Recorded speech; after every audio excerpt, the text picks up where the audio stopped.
شروع کرتا ہوں اللہ کے نام سے جو بڑا مہربان اور نہایت رحم کرنے والا ہے۔ حضرت ابو ہریرہ رضی اللہ تعالیٰ عنہ بیان کرتے ہیں، رسول اللہ صلی اللہ علیہ وآلہ وسلم نے فرمایا، جب مسلمان یا مومن بندہ وضو کرتا ہے اور وہ اپنا چہرہ دھوتا ہے تو آنکھوں کے دیکھنے سے ہونے والی تمام خطائیں پانی کے ساتھ یا پانی کے آخری قطرے کے ساتھ اس کے چہرے سے نکل جاتی ہیں۔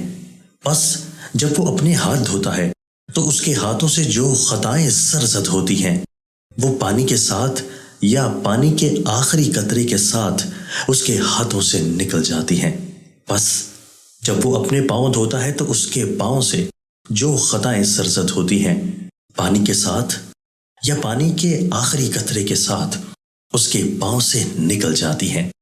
حتیٰ کہ وہ گناہوں سے صاف ہو جاتا ہے۔ دوستو، اللہ تعالی ہمیں ان احادیث مبارکہ پر عمل کرنے اور اپنی زندگیوں کو سنوارنے کی توفیق عطا فرمائے۔